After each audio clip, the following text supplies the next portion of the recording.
तकदीरों का लिखा है, सपना नहीं सब जानते उसको, सपना नहीं सब जानते उसको, ब्रह्मा बाबा नाम से अपने जैसे फरिश्ते रचने बड़े निराले काम से।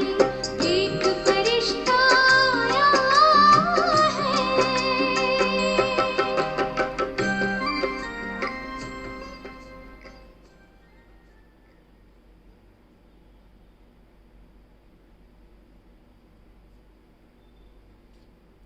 ओम शांति।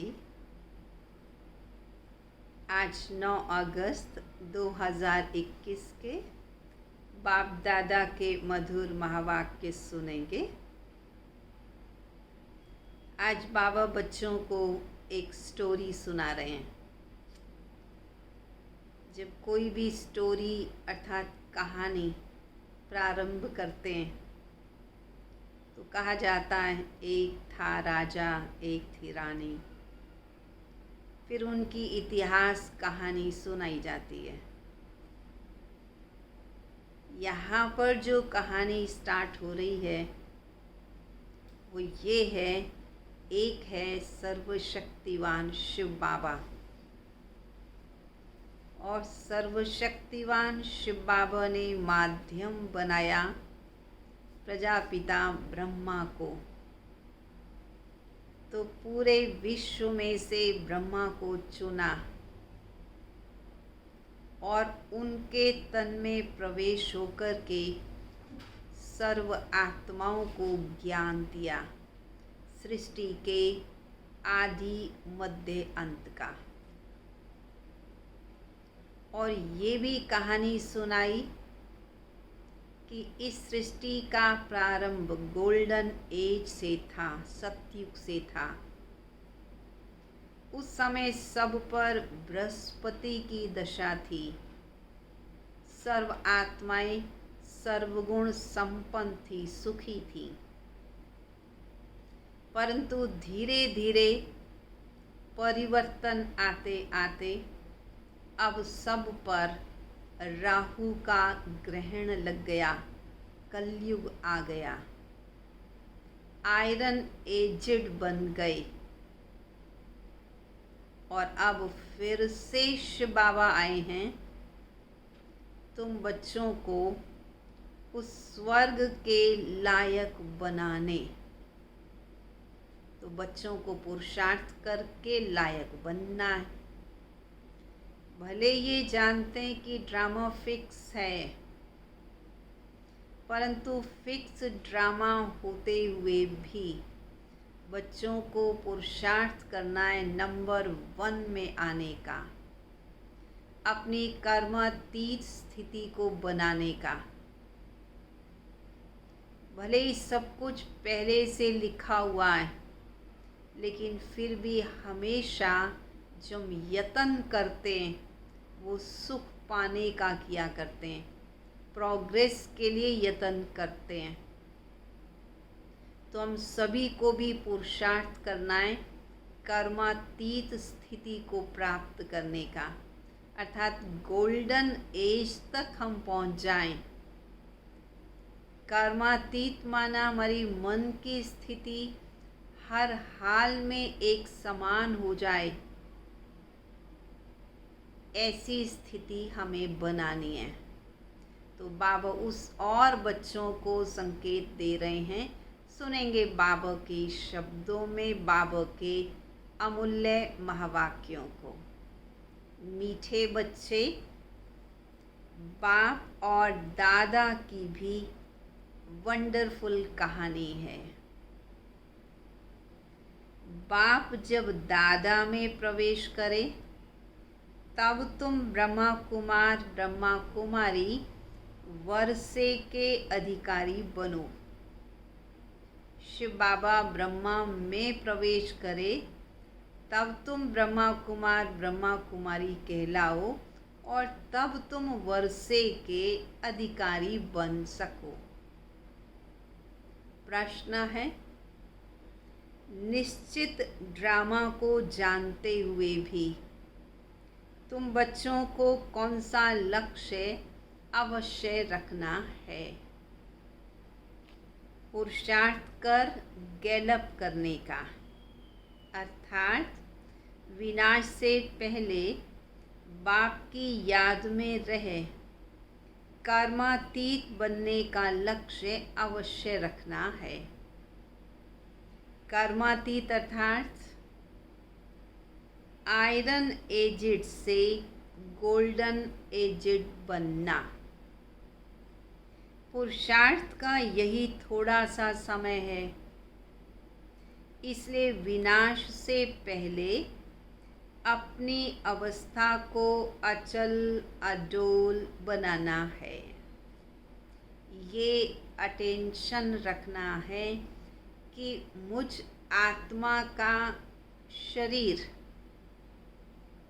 मैं आत्मा इस शरीर को त्यागूं, छोड़ूं इस शरीर को, पर उससे पहले मेरी कर्मातीत अवस्था बन जाए, स्थिति अचल अडोल बन जाए, एक बाबा की याद में ही मैं आत्मा खो जाऊं।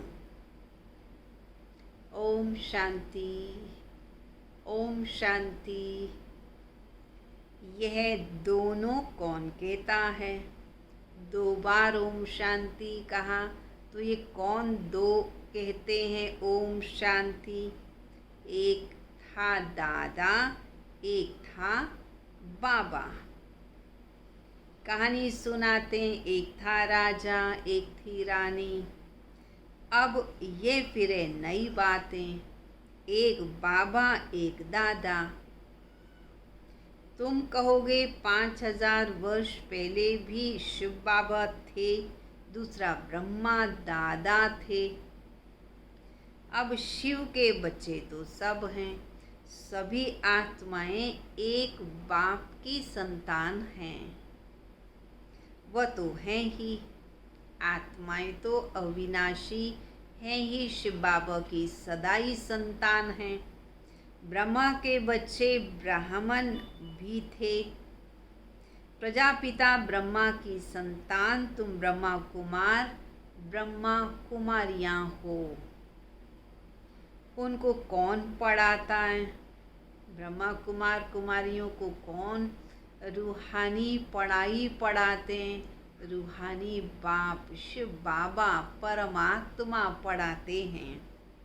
प्रजापिता ब्रह्मा के ये ब्रह्मा कुमार ब्रह्मा कुमारियां ढेर बच्चे हैं। ब्रह्मा कुमार कुमारियां मानते हैं बरोबर हम शिव बाबा के बच्चे भी हैं और पोत्रे भी हैं। बच्चे तो हैं ही, आत्मा शिव बाबा के बच्चे तो हैं ही, अब पोत्रे बने। जब ब्रह्मा बाबा ने अपनी गोद का बच्चा बनाया तो ब्रह्मा बाबा हमारे पिता हो गए और शिव बाबा हमारे दादा हो गए, तो हम दादा के पोते और पोत्रियां हो गई। ब्रह्मा द्वारा दादे से वर्षा लेते हैं। अभी तुमको दादे से वर्षा मिलता है, जिसको शिव बाबा कहते हैं। तो शिव बाबा दादा हम बच्चों को वर्षा देते हैं, परंतु ब्रह्मा कुमार ब्रह्मा कुमारियां होने के कारण उनको दादा कहते हैं। वर्षा तो दादे का ही है, ब्रह्मा दादे का नहीं। ब्रह्मा दादा कब कहते हैं? जब ब्रह्मा हमारा बड़ा भाई है तब भी उसे दादा कहते हैं, परंतु शिव बाबा दादा माना ग्रैंडफादर, तो ग्रैंडफादर से हम वर्षा लेते हैं। वैकुंठवासी बनने का वर्षा उस बाप से मिलता है। आधा कल्प वर्षा पाते हो, फिर तुम बहुत सुखी रहते हो, पर फिर पुनर्जन्म लेते तुमको रावण से श्राप मिल जाता है। नीचे उतरते आते हो, जैसे कि ग्रहचारी बैठ जाती है नीचे उतरने की। अभी तुम बच्चे समझते हो हमारी ग्रहचारी राहु की दशा अब पूरी हुई। रावण के राज्य में राहु का ग्रहण लग गया था, पर अब शिव बाबा के बने तो राहु का ग्रहण भी पूरा हो गया। अब राहु की दशा तो सबसे बुरी होती है। ऊंच से ऊंच बृहस्पति की दशा, फिर राहु की दशा बैठी तो 5 विकारों के कारण हम काले हो गए। अब फिर बाप कहते हैं बच्चे दे दान तो छूटे ग्रहण। है तो तुम्हारी बात, तुमने ही दान देना इन विकारों का, बाप के आगे समर्पित कर देना। उन्होंने फिर सूर्य चंद्रमा का ग्रहण कह दिया। जब ग्रहण लगता है, पूरा होता है तो दान मांगते हैं, या बाप तुमको कहते हैं कि तुम 5 विकारों का दान दो तो ग्रहचारी उतर जाएगी। बाबा बच्चों को बताते हैं कि तुम बच्चों के पास जो दुख है उसका कारण ही है ये 5 विकार। तो ये 5 विकार बाबा को दान में दे दो तो ग्रहचारी उतर जाएगी। इन विकारों से तुम पापात्मा बने हो। मुख्य है देह अभिमान। पहले ऐसे सतो प्रधान थे। कैसे? ऐसे माना श्री लक्ष्मी नारायण जैसे पहले सतो प्रधान थे, फिर सतो रजो तमो बने, 84 जन्म लिए। ये तो पक्का निश्चय ना? क्या क्या निश्चय पक्का? बरोबर देवताएं ही 84 जन्म लेते हैं।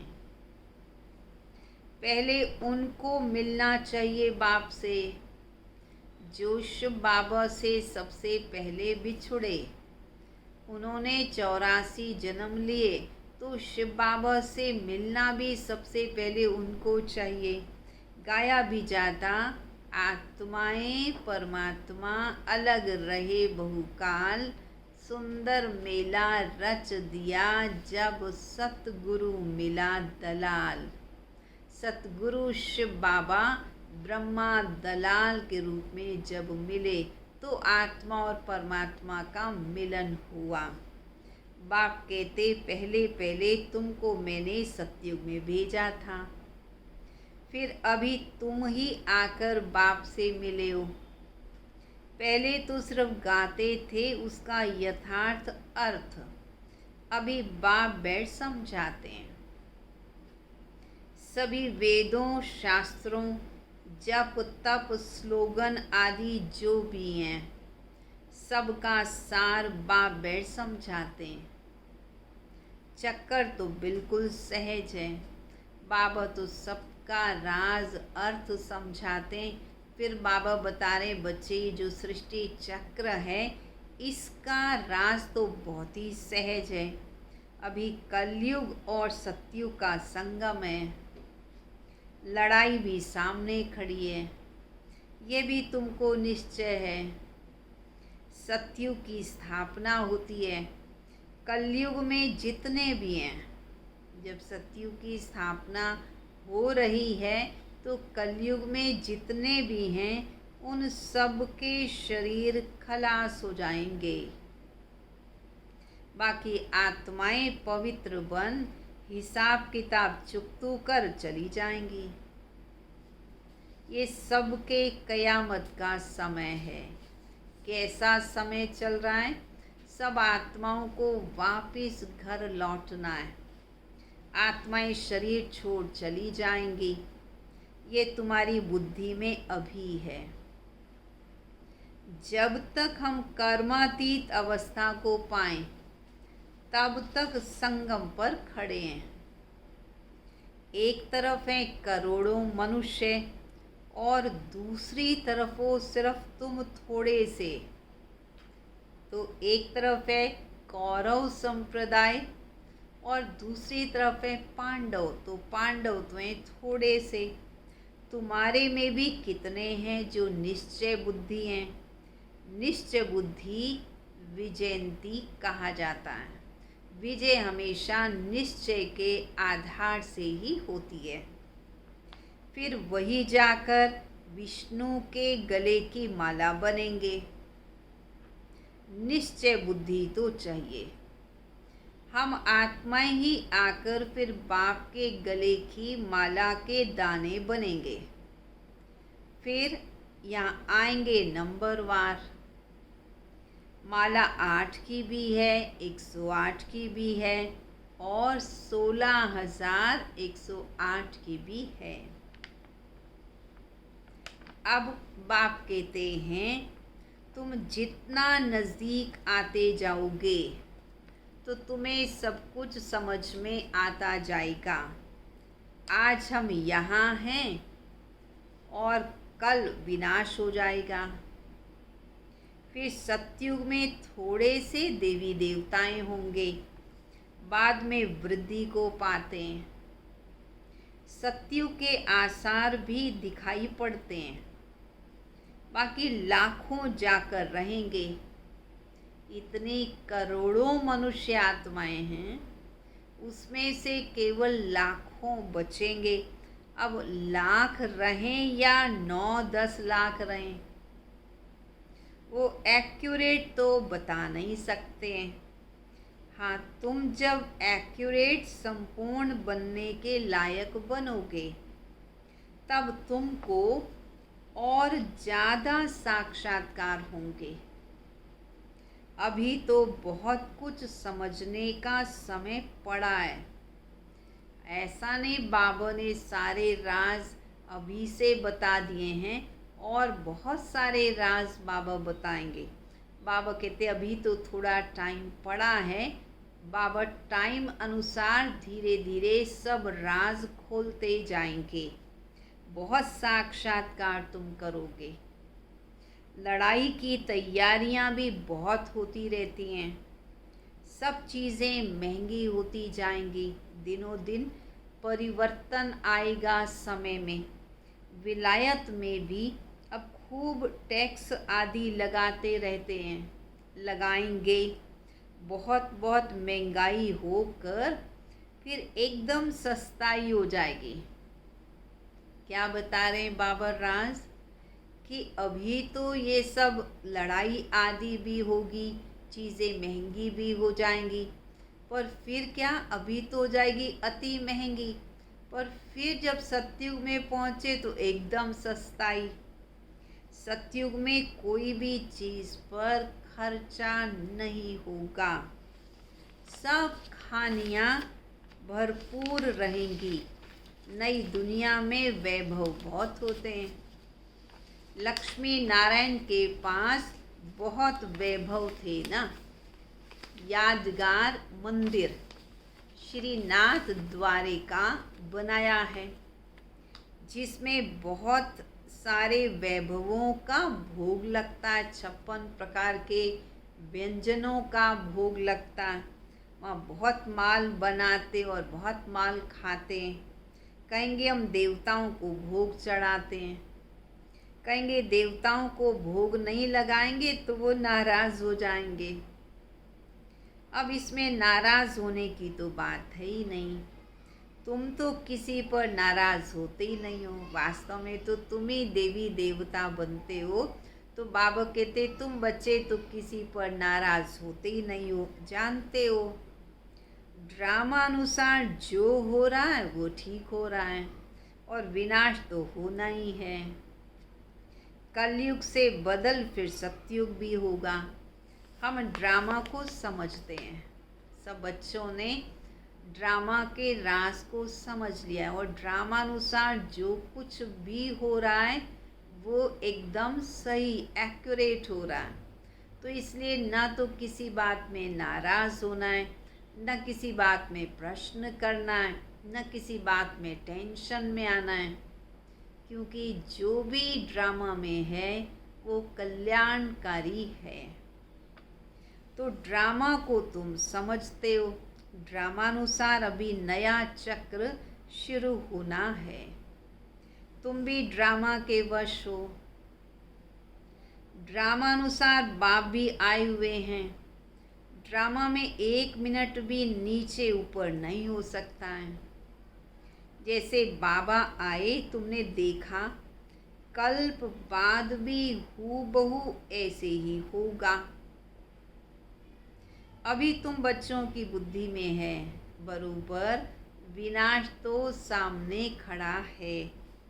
अभी तुम गैलप कर रहे हो। जानते हो, बाप को याद कर, हमको कर्मातीत अवस्था को ज़रूर पाना है, अर्थात आयरन एज से गोल्डन एज में पहुंचना है। अभी अगर पुरुषार्थ नहीं करेंगे तो पद भ्रष्ट हो जाएगा। तो हे आत्माएं, बाबा याद दिला रहे, बाबा कहते हे बच्चे, हे आत्माएं, अभी तुम पतित बन गई हो। ये भी जानते हो बहुत किस्म के आएंगे जो और धर्मों में चले गए हैं, वह ज़रूर निकल कर आते रहेंगे, आकर अपना पुरुषार्थ करेंगे बाप से वर्षा पाने का। ब्राह्मण धर्म में आकर फिर देवता धर्म में आएंगे। ब्राह्मण धर्म में नहीं आएंगे तो देवता धर्म में कैसे जाएंगे? ब्राह्मण दिन प्रतिदिन वृद्धि को पाते रहेंगे। देखेंगे विनाश सामने आ गया है, ये तो ठीक कहते हैं। जब विनाश के नज़ारे दिखाई देंगे फिर कहेंगे हाँ, ये ब्रह्मा कुमार कुमारियाँ तो ठीक ही कहते थे। फिर वृद्धि होती जाएगी। ब्राह्मणों का झाड़ वृद्धि को पाकर फुल हो जाएगा, फिर वापिस जाएंगे। अभी तुम संगम पर राजयोग सीख रहे हो। इस संगम को कल्याणकारी युग कहा जाता है। संगम का ही गायन है। गंगा सागर का मेला भी दिखाते हैं, वह सब है भक्ति मार्ग का। और यह है ज्ञान सागर, और ज्ञान सागर से निकली हुई ज्ञान गंगाएं। तो शिव बाबा ज्ञान सागर और हम बच्चे हैं ज्ञान गंगाएं। ज्ञान सागर से पतित पावन अक्षर लगता है, वह समझते पतित पावनी गंगा है, और फिर गंगा में स्नान करते ही आते हैं। ये नदियाँ तो सतयुग से लेकर चलती आई हैं, फिर तो बाबा कहते उनमें तो स्नान करते ही आए हैं। फिर तो पावन ही होना चाहिए था, पतित बनना ही नहीं चाहिए था। आजकल तो नदियाँ भी कैसी हैं, कहीं कहीं डुबो देती हैं। प्रकृति भी तमो प्रधान, सागर भी तमो प्रधान हो गया है। सागर थोड़ी सी उछल खाएगा तो सब कुछ खलास कर देगा। तो ये प्राकृतिक प्रकोप भी तो आने हैं ना। सतयुग में सिर्फ हम थोड़े से ही भारत में रहते हैं। यमुना के कंठे पर दिल्ली पाकिस्तान थी, और क्या फिर बनेगी। तो हम सब क्या पुरुषार्थ कर रहे हैं? अभी भी दिल्ली राजधानी में है, और फिर पुरुषार्थ कर रहे हैं कि हम सतयुगी राजधानी में भी ऊंच पद के अधिकारी बन जाएं। तो बाबा कहते सतयुग में थोड़ी ही जीवात्माएं रहती हैं, फिर धीरे धीरे आते जाते हैं। अब ये कलयुग का अंत। कितने ढेर मनुष्य हो गए हैं। सतयुग में तो बहुत थोड़ी सी जनसंख्या होती है, धीरे धीरे ऐड होती है, और कलयुग के एंड में सारी परमधाम वाली आत्माएं नीचे आ जाती हैं। बेहद का नाटक है, जिसको अच्छी रीति समझना है। भले कोई अपने को एक्टर समझते भी हैं, परंतु कल्प 5000 वर्ष का है, ये किसी को भी पता नहीं है। कहाँ 84 जन्म, और कहाँ वो लोग कह देते हैं 84 लाख यूनियाँ। अभी 84 लाख यूनियाँ तो है नहीं। बाबा कहते भले 84 लाख योनियां हैं, उसमें जानवर, पशु, पक्षी, प्रकृति, पेड़ पौधे सब आ जाता है, परंतु मनुष्य आत्मा 84 लाख योनियों में नहीं आती। टोटल भले 84 लाख योनियां हैं, पर मनुष्य आत्मा की 84 लाख योनियां नहीं होती हैं। तो अभी तुम्हें तो रोशनी मिली है, तुम्हें तो क्लियर है ये बात, तुमको बाप से वर्षा मिलता है। बाप कहते बच्चे मन मना भव, मन से एक मुझे ही याद करो। बाप को याद करना है। शिव भगवान वाच है, कृष्ण थोड़ी ज्ञान का सागर है। भगवान की महिमा में और देवताओं की महिमा में तो बहुत फर्क है। बाप जो नई रचना रचते हैं उनकी महिमा है।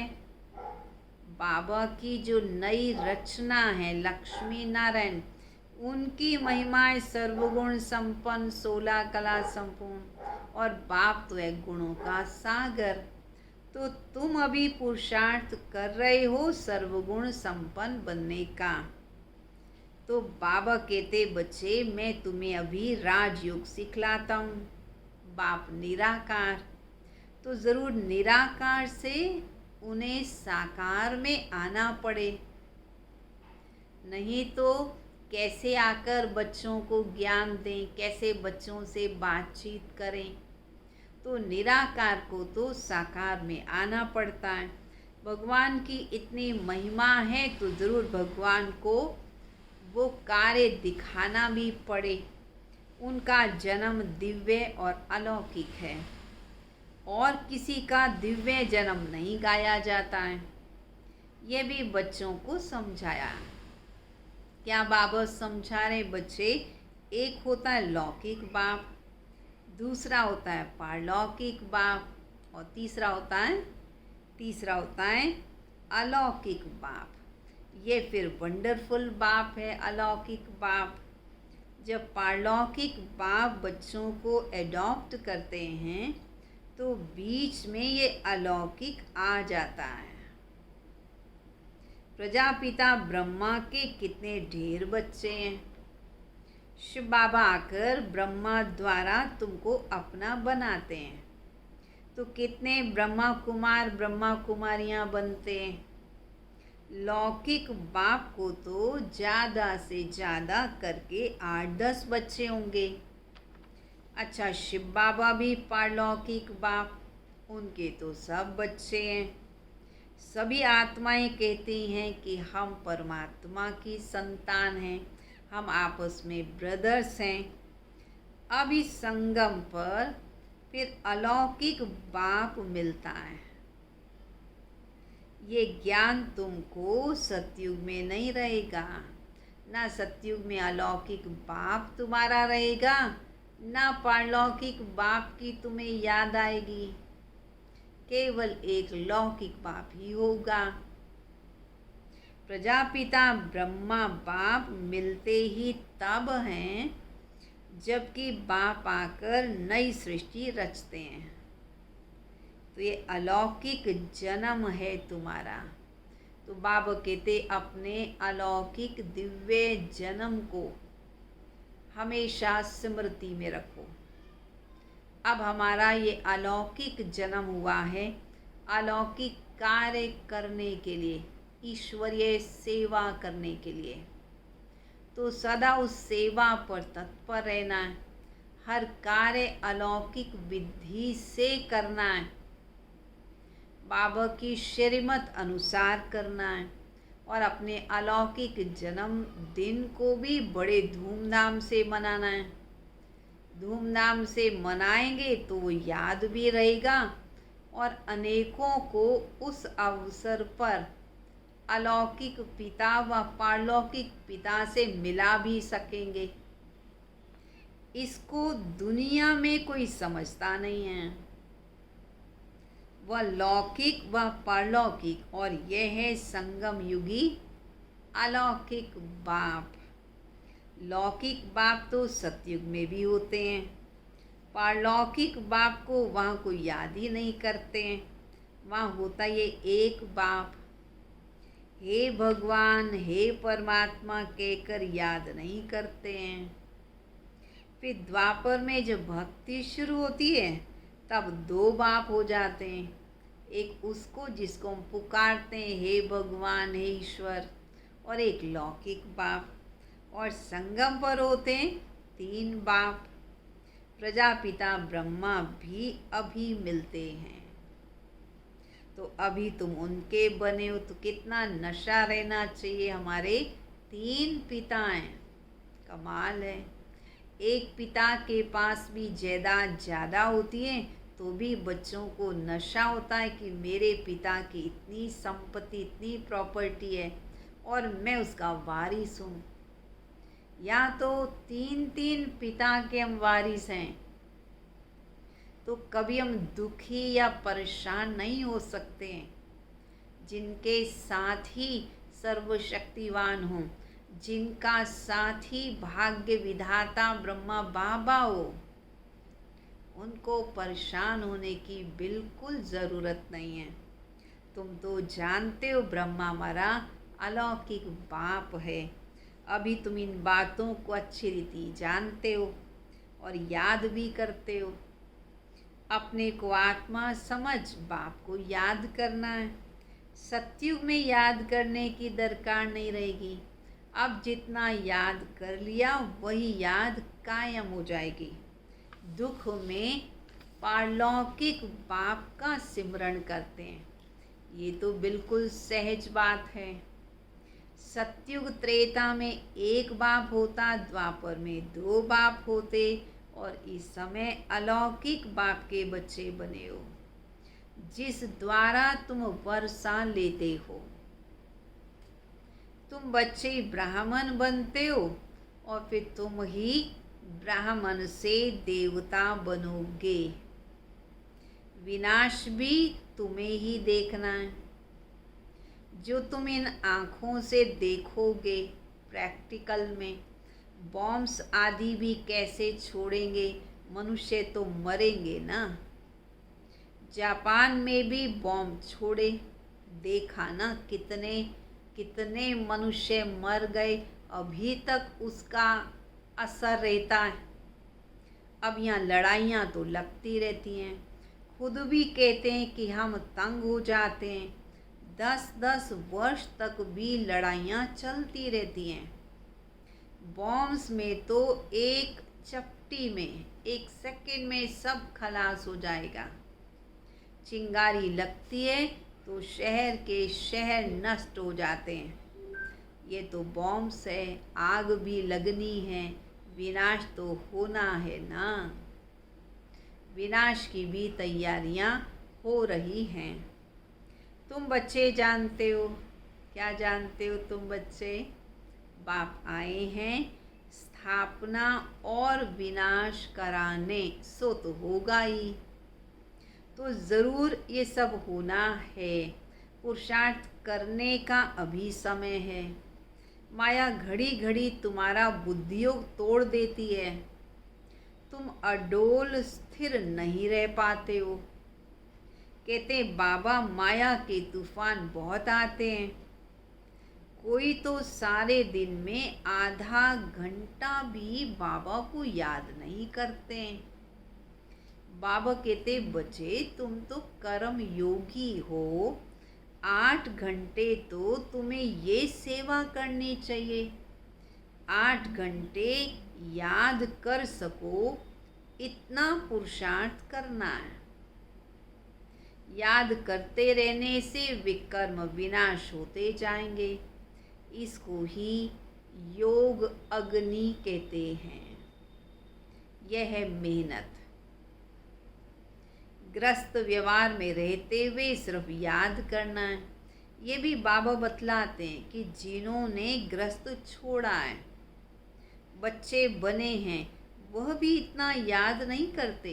कभी कभी बाबा सुनाते हैं जो बात अभी बाबा ने बताई कि कई बार ऐसा भी होता है जिन्होंने घर बार छोड़ दिया, समर्पित हो गए, वो बच्चे भी बाबा को इतना याद नहीं कर पाते जितना घर गृहस्थ में रहने वाले याद कर लेते हैं। घर में रहने वाले और ही ज़्यादा याद करते हैं। अर्जुन और भील का भी मिसाल तो है, क्या उदाहरण है। भील ने तो गुरु की मूर्ति सामने रख कर के तीर चलाना सीखा, परंतु अभ्यास किया। अर्जुन ने भी कम अभ्यास नहीं किया, इतना अभ्यास किया सर्वश्रेष्ठ धनुर्धर बन गया। परंतु भील ने भी कम नहीं किया, भले वो राजकुमार नहीं था, उसे वो शिक्षा गुरु द्वारा डायरेक्ट नहीं मिली, परंतु फिर भी उसने मूर्ति के द्वारा भी अपनी टचिंग पावर से वो धनुष विद्या सीखी। तो बाबा कहते कई बाबा के बच्चे घर गृहस्थ में रह कर के बाबा को इतना प्यार करते हैं, इतना याद करते हैं, इतना श्रीमत पर चलते हैं, जितना समर्पित भी नहीं चल पाते हैं। ऐसे कोई कोई हैं। मेहनत है बाप को याद करना और चक्र को समझना। तुम अंधों की लाठी बनते हो। जो ज्ञान नेत्र जिनके पास नहीं है, उन्हें ज्ञान का नेत्र तुम देते हो। सबको रास्ता बताना है कि बाप को याद करो, चक्र को याद करो और स्वदर्शन चक्रधारी बनो। अच्छा, मीठे मीठे सिक्किल दे बच्चों प्रति माता पिता बाप दादा का याद प्यार और गुड मॉर्निंग। रूहानी बाप की रूहानी बच्चों को नमस्ते। रूहानी बच्चों की रूहानी बाप दादा को नमस्ते नमस्ते नमस्ते। धारणा के लिए मुख्य सार, कम से कम 8 घंटे याद में रहने का पुरुषार्थ करना है। अपनी अवस्था अचल अडोल रखने के लिए याद का अभ्यास बढ़ाना है। गफलत नहीं करनी है, अलबेलापन नहीं होना चाहिए, केयरलेस नहीं होना है। दूसरा, ये ड्रामा बिल्कुल एक्यूरेट बना हुआ है, इसलिए किसी पर भी नाराज नहीं होना है, निश्चय बुद्धि बनना है। वरदान, दिल में सदा एक राम को बसाकर सच्ची सेवा करने वाले माया जीत विजयी भाव। दिल में एक बाबा को बसा ले तो माया जीत विजयी बन जाएंगे। हनुमान की विशेषता दिखाते हैं, वह सदा सेवाधारी महावीर था, इसलिए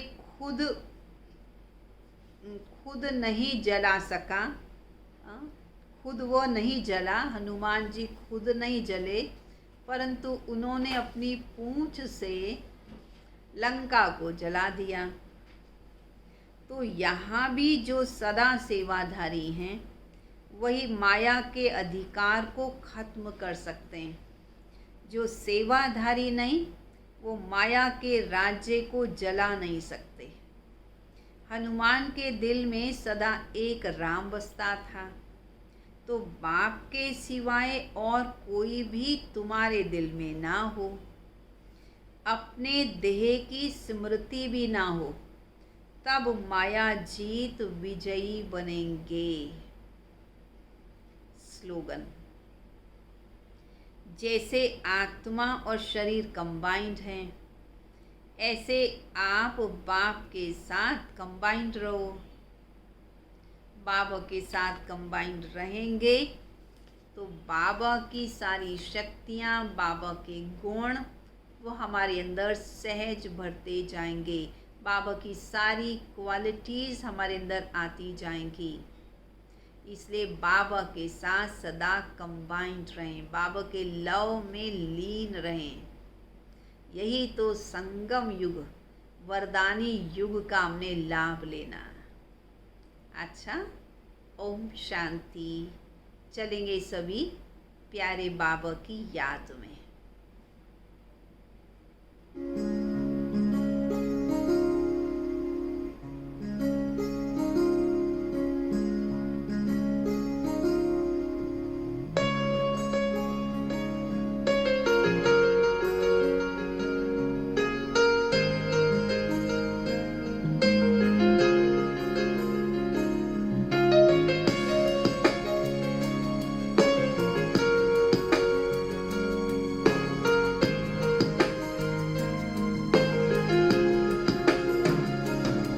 हमसे ही तो है ये जहां, हम ना हो तो क्या है यहाँ। हमसे ही तो है ये जहां, हम ना हो तो क्या है यहाँ। फिर करते हैं क्यों हिंसा, क्यों न लाए शांति का समा। विश्व शांति का संकल्प हो तो साथ देगा हमें भी खुदा। हमसे ही तो है ये जहां, हम ना हो तो क्या है यहाँ।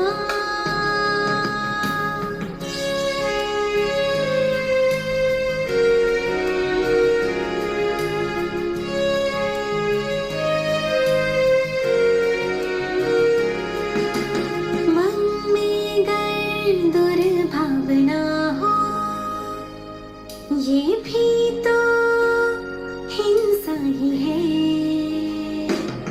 सबके लिए शुभ भावना ही लेकर